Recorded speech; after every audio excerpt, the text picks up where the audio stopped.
Fala pessoal, sejam muito bem-vindos ao canal 4 por segundo. Eu me chamo Thiago Araújo. Hoje a gente vai falar sobre os melhores filmes de terror de 2022, ou pelo menos os filmes de terror que eu gostei muito de ter assistido. É importante que se diga que nem todo filme de terror que saiu no ano eu assisti, tá?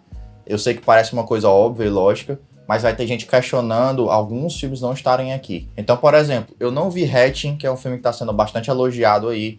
Eu não vi Skinamarink, que é um filme que está sendo bastante elogiado e odiado na mesma medida. Portanto, é importante que se frise novamente. Esses filmes foram os filmes que eu vi e os filmes que eu acho que vale a pena mencionar, vale a pena citar para vocês e vale a pena recomendar, principalmente, para você aí de casa. Antes do conteúdo, curte esse vídeo, compartilha em todas as suas redes sociais, comenta aí o que é que você achou do meu top 10 aí, se inscreve no canal e ativa o sininho para não perder nenhuma notificação e nenhum vídeo que vai sair do canal 4 por segundo, tá certo? Sem mais delongas, bora pro vídeo. O primeiro filme que eu quero falar sobre é o Pânico 5, esse novo Pânico da nova geração que saiu esse ano, dirigido pelo Matt Bettinelli-Olpin e pelo Tyler Gillett, ambos que se autodenominam Radio Silence. Bom, pessoal, esse novo Pânico, ele é interessante porque ele segue na mesma toada dos filmes clássicos da franquia, ele tem os mesmos elementos do cara que liga pro telefone, nesse caso um celular, né? Que é um filme na nova geração. Então ele fala ali no chat com a pessoa, engana a pessoa, e aí ele liga, fala com ela, diz assim, ó, eu tô aqui por perto, tal. E ele aparece num canto que você não imagina, vai lá e assassina essa pessoa. Esse tipo clássico de filme slasher, que Pânico ajudou a popularizar, né? Ele tá totalmente presente aqui. Além do que, outros elementos também clássicos da franquia, como a metalinguagem, também estão presentes. Dessa vez discutindo questões como os novos reboots e continuações que são tendência no cinema. Por exemplo, o Star Wars, O Despertar da Força, né?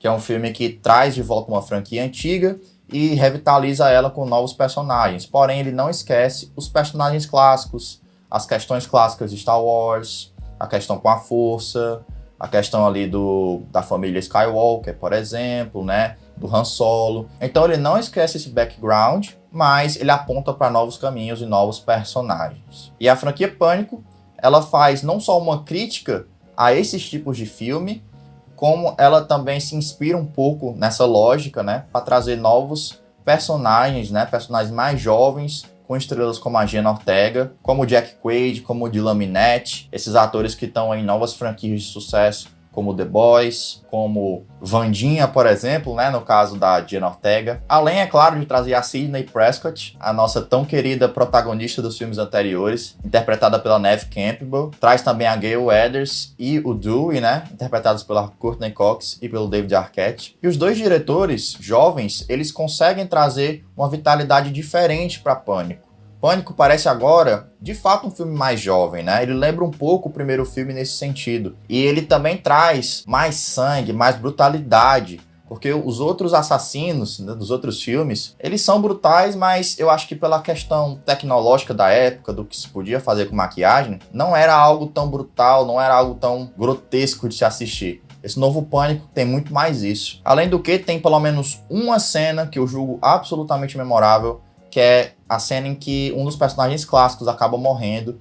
É uma cena muito extraordinária, assim, tipo, muito bem filmada, com uma tensão absurda, muito foda. É claro que eu não acho que esse filme é tão bom quanto os filmes anteriores, tá? Eu gosto muito principalmente do Pânico 1 e do Pânico 4. Eu acho que esse aqui não chega no nível do quarto, mas eu acho que ele é uma entrada muito decente. Ele tem lá algumas boas cenas de suspense, de mistério, é um bom whodunit. E também tem alguns probleminhas relacionados a esse departamento de direção. Tem algumas cenas que eu acho que elas não são tão interessantes do ponto de vista visual, do ponto de vista da decupagem na direção. Mas enfim, o resultado final é muito satisfatório e é por isso que eu tô trazendo Pânico 5 aqui. Agora vamos falar sobre Fresh, o filme da Mimi Cave, que estreou lá no início do ano no Star Plus. Bom, a Mimi Cave eu acho que dirige muito bem esse filme aqui, porque ela consegue imprimir um sentimento de tensão, da primeira até a última cena desse filme. E ela sempre faz isso de forma alusiva, fazendo com que a gente entenda o que a personagem principal tá pensando naquele momento, fazendo com que a gente tenha a sensação de que ela tá sendo observada e seguida o tempo inteiro. A trama, ela é basicamente sobre uma garota que tá procurando aí parceiros, né? Tá procurando aí pessoas para se relacionar e acaba encontrando o que parece ser um homem perfeito. E esse homem perfeito é um cara galanteador, um cara bonito, um cara que sabe conversar,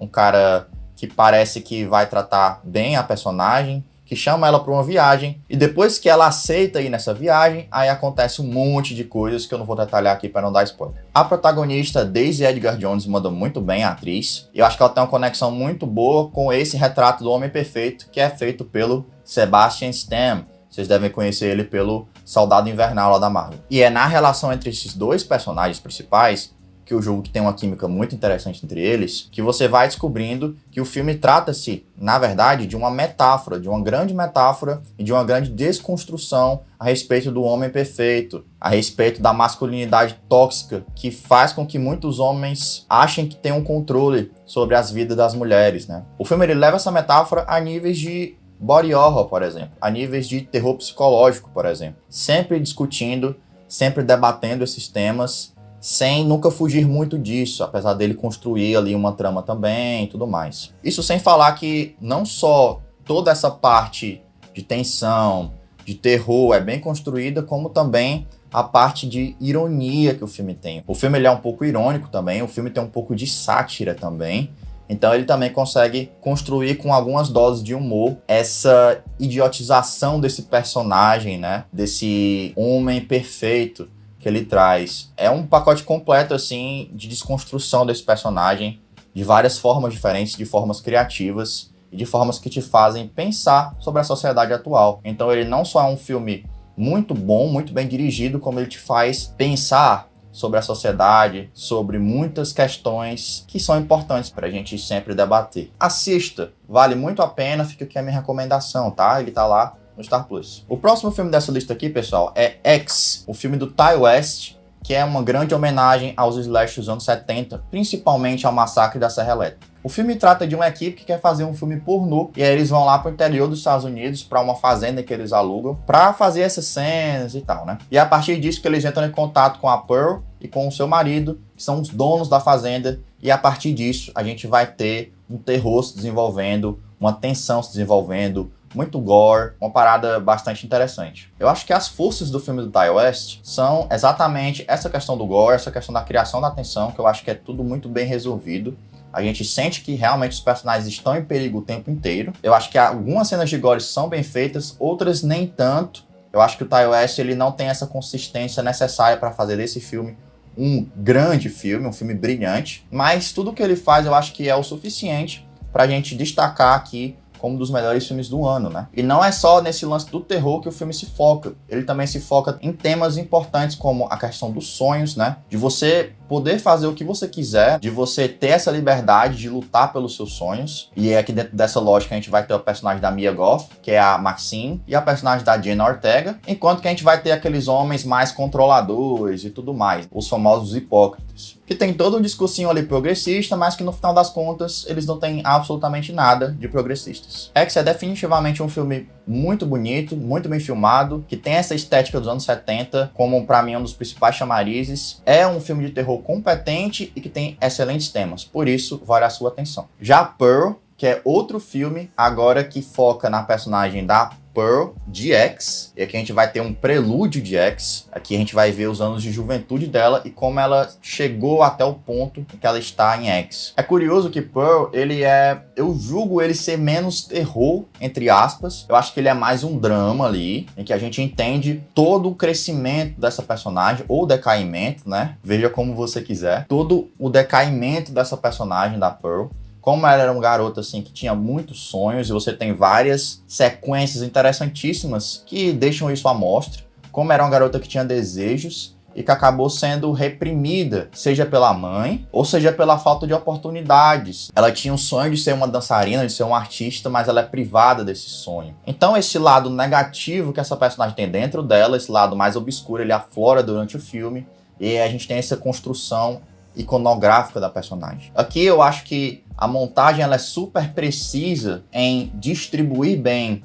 esses momentos de drama mais acentuados e esses momentos de terror mais acentuados da metade da narrativa pra frente. Eu acho a direção do Ti West até melhor do que a de X. Eu acho que ele trabalha muito bem esses personagens que ele tem em mãos. E é incrível como ele dirige a Mia Goth. A Mia Goth aqui é extraordinária. Ela tem todo um monólogo que é surpreendente até. Que ela fala tudo o que ela tá sentindo de forma direta pra você, como se ela estivesse desabafando. E é uma das cenas mais bonitas do cinema de 2022 e uma das grandes atuações do ano. Infelizmente, a Mia Goth deve ser esquecida no churrasco aí nas premiações, mas ela deveria receber os louros pela qualidade da atuação dela aqui, que é simplesmente surreal, tá, pessoal? Surreal. É absurdamente notável o que a atriz faz aqui. Prey é a nova entrada dentro da franquia Predador. Esse filme é dirigido pelo Dan Trachtenberg, que é o diretor de Rua Cloverfield 10, que é um filme muito legal. E ele também dirigiu um curta de Portal, que é um game muito bacana também. Assistam no YouTube, procurem aí o curta do Dan Trachtenberg, que vale muito a pena, tá? O diretor, o Dan, ele consegue trazer um sentimento ali de tensão muito forte nas cenas em que ele precisa disso, né? Nas cenas em que ele precisa demonstrar, mas eu acho que a maior força dele não é nem isso, é o desenvolvimento dos personagens, né?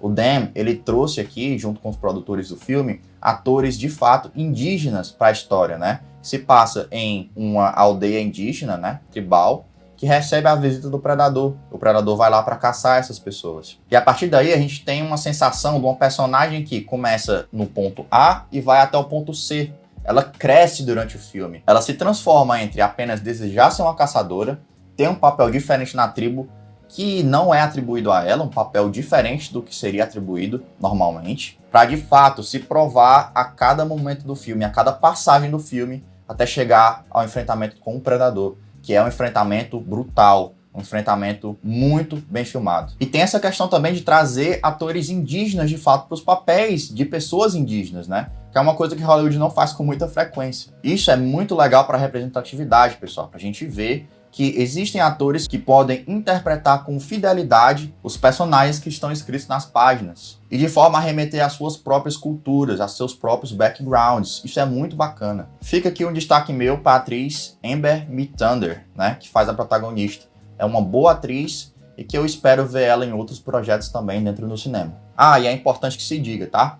Prey é provavelmente o melhor filme da franquia Predador. Tem gente que acha que é o primeiro e tal, que também é um bom filme, então é bastante discutível, mas na minha opinião é o melhor filme da franquia. Se você quiser assistir Prey, ele tá lá no Star Plus também. Agora, pessoal, vamos para Não Olhe ou Nope. Eu tenho um vídeo de 1h30 explicando todos os detalhes da trama de Nope, então se você quiser assistir, vou deixar um card aqui em cima. E vou deixar também um link aqui embaixo para você ir lá acompanhar. Vale muito a pena porque é um filme extraordinário. Nope, para mim, é uma das melhores experiências de cinema de 2022. E não tá somente nessa lista aqui de melhores filmes de terror, como tá na lista total, na lista geral, dos 25 melhores filmes de terror de 2022. A trama segue dois irmãos, o O.J. e a Emerald, interpretados pela Keke Palmer e pelo Daniel Kaluuya, respectivamente. Ambos começam a ver coisas estranhas ali no rancho deles, né, onde eles alugam cavalos para Hollywood, para produções hollywoodianas. Um cavalo começa a sumir aqui, e aí eles começam a ver coisas no céu, e aí o filme vai se desenrolando em relação a essas aparições supostamente extraterrestres. Aqui o diretor Jordan Peele, ele traça uma narrativa que é muito necessária a sua participação enquanto espectador, porque ela não é uma linha reta,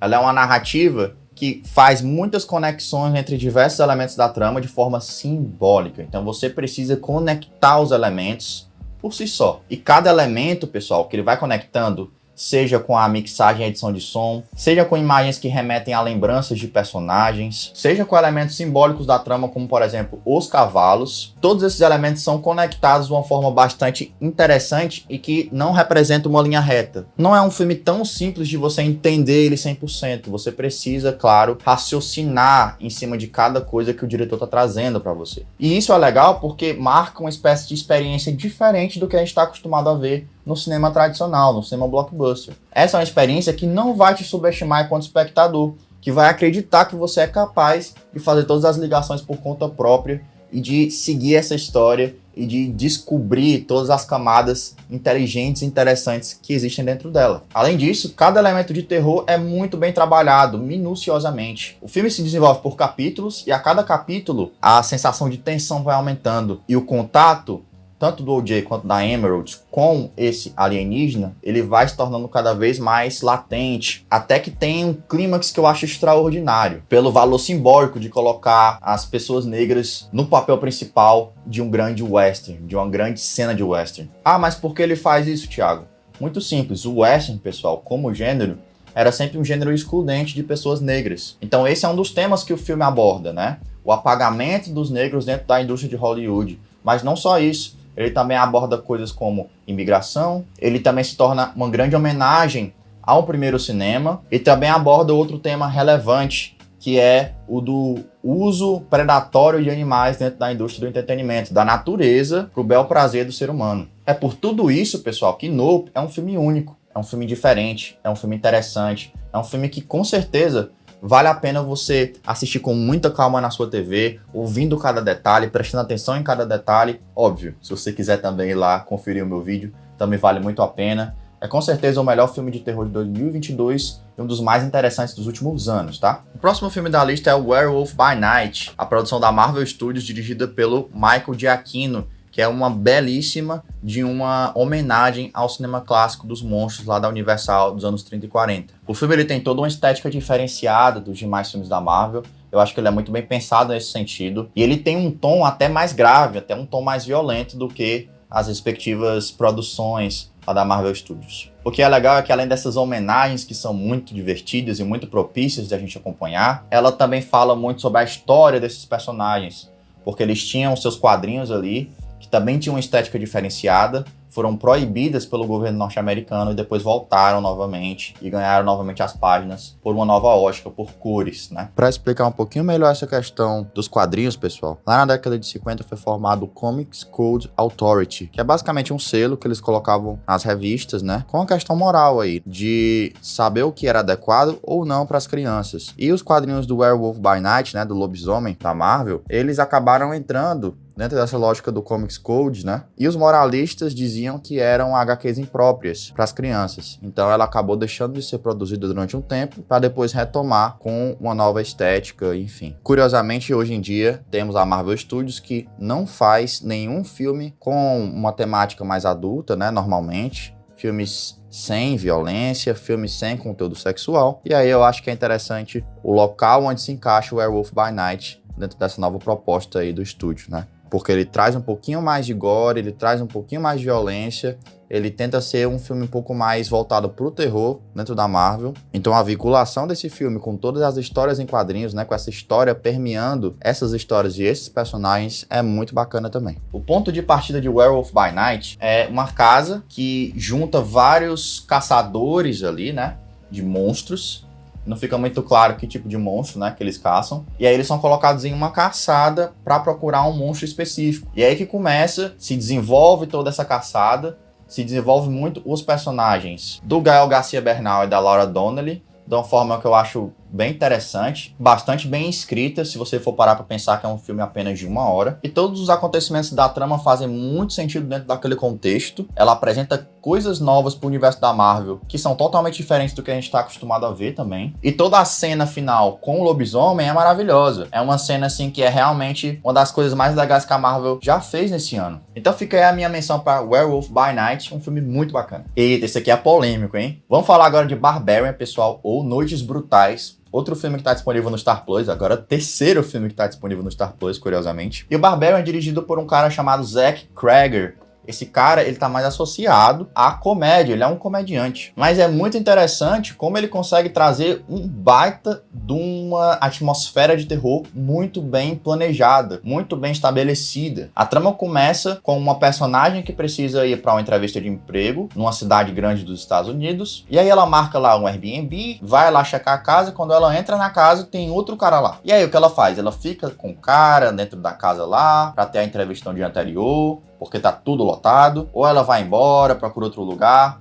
E aí, a partir dessa premissa, o filme desenvolve um filme ali que parece ser um filme ali mais cauteloso, um filme ali que você não entende muito bem quais são as intenções desse personagem que quer ficar com a menina ali no Airbnb. Você questiona muito isso, mas a partir do fim do primeiro ato, o filme te surpreende e te leva para outro lugar completamente diferente. Aí entra mais humor, né? Algo mais associado a um humorista como o Zack Cregger. Mas é legal que essa quebra acaba te apresentando perspectivas diferentes do mesmo filme, por personagens diferentes que vão aparecendo. E tem muita gente que não gostou disso, não gostou muito desse segundo ato que leva o filme para outra direção, para um tom totalmente diferente do primeiro. Porém, eu acho, pessoal, que essa quebra ela é interessante por um sentido narrativo também. A gente tem ali uma crescente sensação de que o personagem masculino é um personagem maléfico e tal, que pode fazer alguma coisa com a nossa protagonista, certo? O filme ficar só na base da intenção, ele era interessante, mas a partir do momento em que ele traz, de fato, um personagem que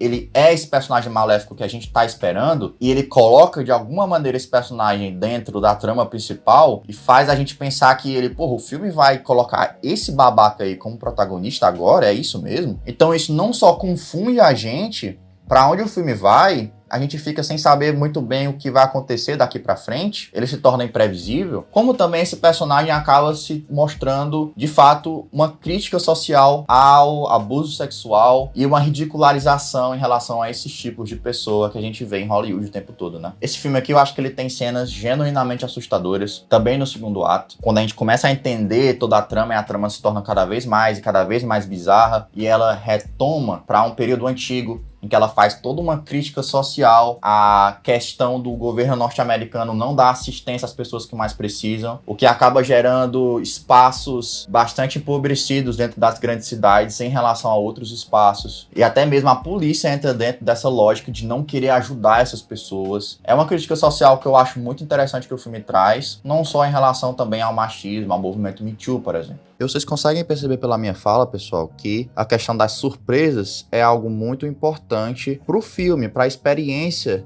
de Barbarian. Eu acabei citando aí a surpresa dessas quebras de tons e expectativas do segundo ato pro primeiro ato do filme, mas tem algumas outras surpresas que são interessantes também do ponto de vista audiovisual. A gente ter esse estabelecimento de tensão crescente, lenta, pro filme explodir em sensações a partir do segundo ato, com todas as descobertas que a gente tem em relação à trama e também todas as descobertas que a gente tem em relação àquela casa, a história daquela casa, como ela funciona em termos arquitetônicos mesmo, em termos de espaço fílmico. Isso acaba tornando tanto a montagem quanto a direção aspectos fundamentais para a experiência de Barbarian, para a gente realmente curtir mais esse filme. Então, de fato, quem compra mais a experiência desse filme aqui é normalmente as pessoas que ficam mais imersas dentro do filme, por conta da direção, por conta da montagem, por conta de tudo isso que também o roteiro consegue trazer para dar um twist nessa história, que poderia ser uma história muito genérica, mas que acaba tendo muita personalidade. Tem momentos ali que, de fato, eu concordo que tem problemas no desenvolvimento de algumas questões da narrativa do filme, e principalmente no final dele. Eu acho que o terceiro ato ele é abaixo dos dois primeiros atos. Porém, eu creio que isso não seja forte o suficiente para me desviar tanto do filme, para eu achar que o filme não merece estar aqui nesta lista como um dos filmes mais legais de terror que eu assisti em 2022. Eu acho que ele merece estar aqui. Speak No Evil é um filme que está dando muito o que falar em 2022 também. Ele é aquele tipo de filme que vai te deixar uma irritação profunda e você vai ficar puto assistindo ele, você vai ficar nervoso, você vai querer matar os personagens principais pelo que eles estão fazendo. E ele é todo desenvolvido pelo diretor Christian Tofdrup justamente pra isso, tá? Mas por que, Thiago, ele vai fazer isso necessariamente? O filme ele se trata basicamente de um casal dinamarquês que conhece um casal neerlandês, ou seja, da Holanda. Esse casal da Holanda se aproxima de uma forma meio corriqueira ali e tal, e aí eles pegam e chamam esse casal dinamarquês pra casa deles, que é basicamente no meio da floresta, no meio do nada. Esse casal decide ir, tipo, a gente não tem amigo aqui, vamos lá conhecer os caras, né? Aí eles vão pra casa lá, e aí várias coisas completamente inconvenientes vão surgindo. Desde coisas pequenas como você tá com dor de cabeça dentro de um carro, com um som muito alto, você pedir pra pessoa abaixar o som e a pessoa não abaixar porque ela é cuzona, até agressões físicas, agressões morais e coisas mais pesadas ainda, né? Que eu não vou detalhar aqui para não dar spoiler. O filme, até certo ponto, eu acho que ele é bem desenhado pelo Christian Toffer. Eu acho que ele consegue, dentro dessas questões cotidianas ali, trazer umas inquietações muito fortes no espectador, tá? Isso é uma qualidade muito boa de direção que ele tem. E o elenco, ele também faz a parte dele para poder te causar essa sensação de revolta muito constante. Eles têm uma química muito bacana, e a partir do momento em que o filme ele decide dar umas certas viradas na trama, na narrativa, para ele te causar mais e mais e mais incômodo com cada progressão da trama, os atores têm essa importância vital de mudarem o comportamento, de mudarem a forma como eles agem em relação uns aos outros. E esse elenco é super bem dirigido pelo diretor Tafter para conseguir causar essa sensação negativa em você. E é interessante isso em termos de estruturação, que o filme ele realmente acaba num ápice completamente grotesco assim também, e muito catártico. É um final muito pesado, pessoal. O curioso é que eu acho que esse filme não é perfeito, tá? Eu acho que ele tem defeitos principalmente porque ele força demais a barra com algumas situações que acontecem entre esses dois casais. Tem coisas ali que você fica pensando, porra, será que um ser humano normal consegue aguentar isso e continuar no canto onde ele tá, agindo da mesma forma? Então é basicamente por isso que eu acho que existem forçações de barra dentro desse roteiro para que ele funcione como um comentário sobre o conformismo, sobre as pessoas não falarem aquilo que elas querem para as outras pessoas, elas não debaterem, não conversarem, não discutirem. Porém, por mais que eu acho que tem esses defeitos, eu acho que é um filme que consegue, no final das contas, trazer essa ideia do conformismo de uma forma bastante intrigante, bastante inteligente e que realmente te deixa à flor da pele. Antes da última colocação da lista, pessoal, eu queria trazer um filme também que eu acho que vale a pena a gente citar aqui, que é o Bones and All, ou Até os Ossos. O novo filme do diretor Luca Guadagnino, diretor de Suspiria e também de Call Me By Your Name. É um filme bastante poético, é um road movie em que a gente tem a clássica figura do adolescente que está se descobrindo no mundo, né? Descobrindo a sua função no mundo e descobrindo quem ele é de fato. E essas descobertas nos trazem questionamentos bem interessantes. Todos nós temos lados negativos dentro da nossa personalidade, dentro de quem nós somos. Será que a gente precisa abraçar esse lado negativo e aceitar que isso é parte de quem nós somos e simplesmente desistir da vida em sociedade, da vida civilizada? Ou será que a gente tem como lutar contra isso e nos tornar pessoas melhores? Pessoas capazes de viver umas com as outras? A resposta para essa pergunta está dentro de um sentimento muito intrínseco e muito importante para todos nós: o amor. O amor, é a paixão que pode elevar os lados negativos das nossas personalidades, mas é também um amor que pode resolver toda a questão, que pode nos dar forças para lutar contra esses nossos lados negativos. E esse questionamento ele é tão bonito e tão bem introduzido dentro do filme, dentro da descoberta desses adolescentes, que é algo simplesmente delicioso de acompanhar. Além do que, o filme também tem um lado de terror bastante interessante. Algumas cenas são bem pesadas, são bem bizarrinhas de acompanhar, principalmente o clímax, que eu acho um misto de beleza e horror, assim, que é único nessa temporada de filmes. E em questões técnicas, o filme também é muito bom. A direção do Luca Guadagnino é interessante, porque ela é sempre aberta, né, com ângulos abertos pra gente ver bem os ambientes, e muitas vezes esses ângulos abertos nos distanciam desses personagens propositalmente, para depois a gente ir acompanhando essa descoberta deles e ir nos aproximando aos poucos. A trilha é do Trent Reznor e do Atticus Ross, que são dois compositores sensacionais que venceram o Oscar há pouco tempo por Soul. A fotografia, ela alterna entre tons que são um pouco mais realistas e um pouco mais oníricos em alguns momentos, que torna a experiência muito bela. E o roteiro tem bons personagens e bom desenvolvimento de personagens, além de ótimas atuações do Timothée Chalamet, da Taylor Russell e também do Mark Rylance, que tá simplesmente sensacional. Eu acho que ele deveria, inclusive, ser considerado para premiações de crítica por esse papel dele aqui. Então é isso, pessoal. Fica como recomendação Até os Ossos. Ainda não está disponível oficialmente aqui no Brasil, mas você pode aí dar uma procurada pelas internets que você encontra ele. Por último, mas não menos importante, temos Smile, a nova produção da Paramount de terror, que vem arrebatando os cinemas ao redor do mundo. Com direção do Parker Finn, Esse filme que parecia muito medíocre, se a gente for ver aí os trailers, por exemplo. Ele não parecia ser um filme muito interessante. Acabou que surpreendeu muita gente, eu incluso. Acontece que o Park Chan é bom diretor. Ele consegue utilizar essa parada do riso, né, que é uma coisa que a gente associa a algo feliz, com tensão constante. Então, sempre que a gente vê alguém rindo nesse filme, você já fica cagado de medo. Não só isso, como ele subverte algumas expectativas que a gente tem sobre o filme, né? A gente já vai achando que, por exemplo, é um filme que vai ter muitos jumpscares. E ele até tem, tá? Mas são jumpscares que são melhor trabalhados dentro da trama e que são mais envoltos por um sentimento de mistério, um sentimento de tristeza, um sentimento de desalento pelo que vai acontecer com a protagonista do filme. Além do que, tem sequências absolutamente memoráveis nesse filme, principalmente a sequência do aniversário infantil. Quem assistiu tá ligado do que eu tô falando. Quem não assistiu, presta atenção nessa cena. Temos boas atuações aqui da Saucy Bacon, do Kyle Gallner e também da menina que ri daquela forma bizarra que tá em todos os posters desse filme. A trama, ela se desenvolve até razoavelmente bem. A gente vai ficando cada vez mais desesperado com o que vai acontecendo. Até que chega ali na metade do segundo ato pro terceiro, começa uma cena atrás da outra de jumpscare que eu particularmente não acho boas, né? Essas cenas eu acho que mostram que o filme se perde um pouco, poderia ter 4, 5 estrelas se ele tivesse uma consistência razoável, né? Mas eu acho que ele se mostra um pouco inconsistente, principalmente a partir do momento em que ele passa a se ancorar mais nesses jumpscares. E nesse final, né, nesse clímax aí, que eu acho um clímax muito fraco. Eu acho que ele acaba tirando toda a sutileza que era interessante em Smile e acaba jogando ela pro caralho, né? Então, não gosto muito desse clímax, não. Mas enfim, acho que isso não desqualifica 100% o filme. Eu acho que ele tem um lugar garantido aqui nessa lista, porque ele é uma grande surpresa de 2022 dentro do gênero do terror. E com certeza vai ter o Smile 2, Smile 3, Smile 10, porque vai ser um sucesso cada vez mais a partir do momento em que isso se transformar numa franquia, que eu acredito que vai acontecer. Então é isso, pessoal. Gostaram dessa lista aqui dos melhores filmes de terror de 2022? Comentem aqui o que é que vocês acham, se vocês gostam, se vocês não gostam desses filmes que eu comentei aqui, se vocês colocariam outros filmes aqui nessa lista. Enfim, o espaço é de vocês, mas por favor, façam isso com educação e com respeito, tá certo? Aproveita e curte esse vídeo aqui para ajudar na divulgação, se inscreve no canal, ativa o sininho para não perder nenhuma notificação e compartilha esse vídeo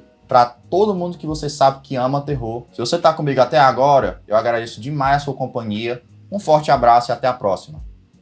Tchau, tchau.